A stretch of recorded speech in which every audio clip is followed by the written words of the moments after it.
Is my TPMS light on?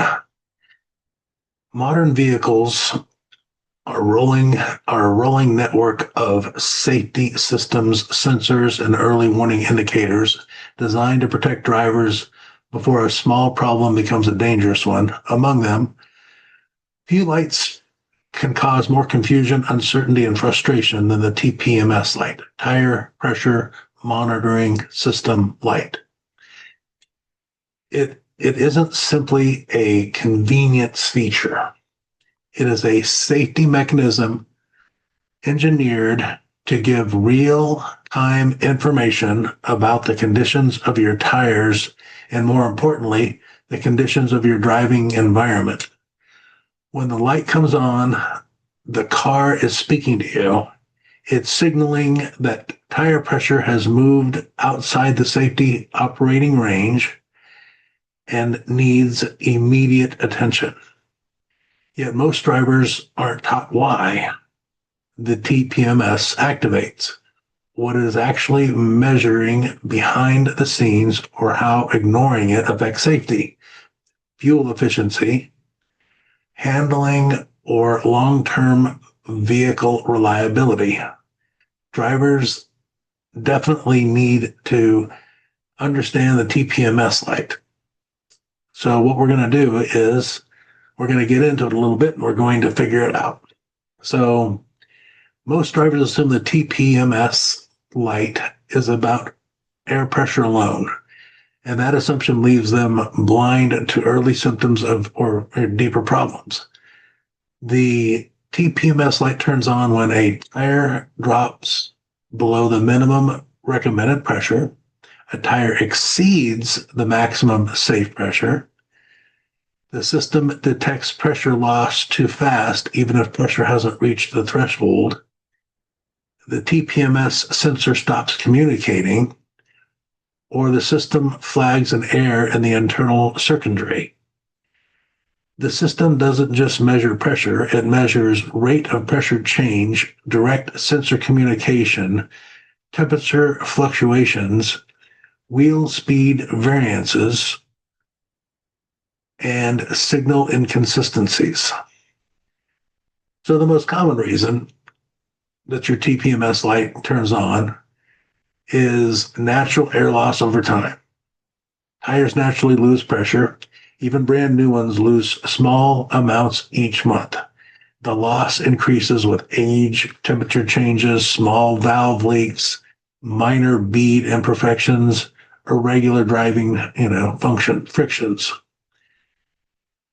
The TPMS light caused by natural pressure loss is the most common scenario, but even this requires immediate action because the tire is no longer performing within its design safety range.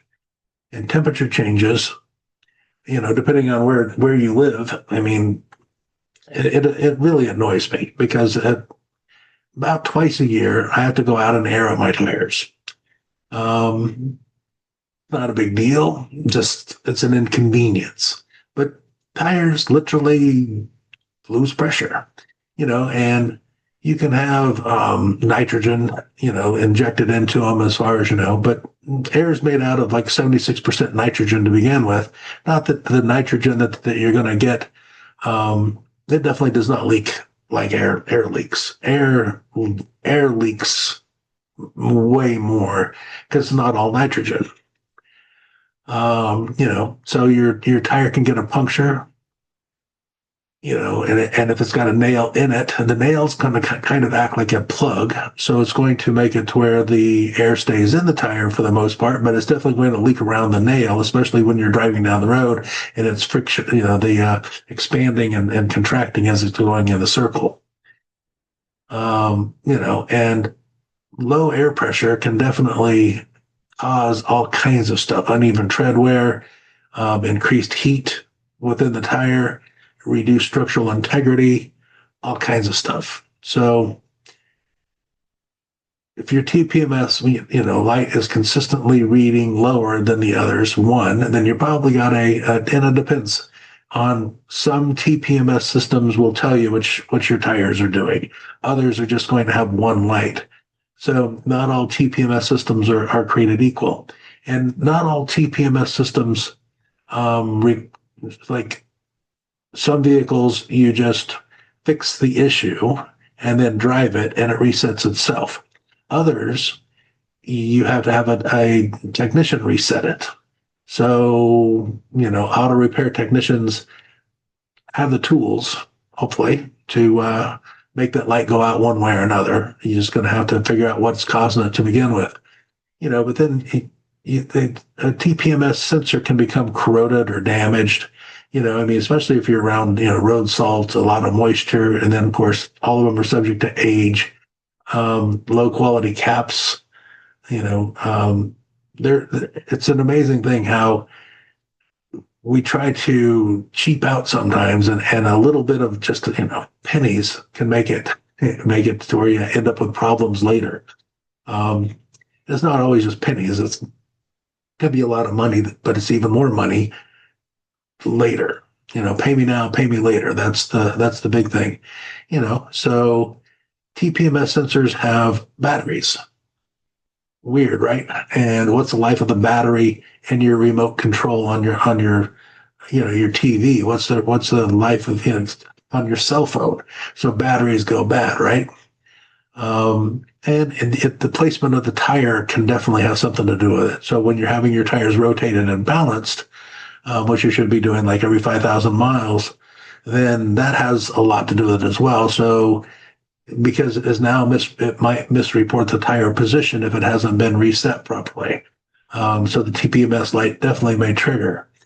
And then you've got seasonal tire changeovers, and if you're living down south, you don't know what that means, but up north, that literally means that in the fall, you put on your winter tires, and in the spring, you put on your summer tires, because it's that big of a difference. And you can have all kinds of, you can have unpaired sensors, incorrectly programmed sensors, so this is definitely, and then seasonal batteries, sensor battery issues. And bluntly, the colder the environment, the faster the colder and the hotter the environment, the faster the battery is going to go bad. That's just the way it works. Electrical, vehicles don't last as long up north as they do down south in the winter, as far as, while you're driving them. You're not going to get the distance out of them. And don't forget, you can definitely, with a low tire pressure, you can get sluggish steering, delayed responses, drifting under braking, instability in corners, increased heat in the tire, higher risk of blowouts, uneven tire wear, compromised braking stability. So when you're talking about these things, you really need to consider all of the ramifications of your tire pressure monitoring system and what it's doing for you, and how that's a very big deal.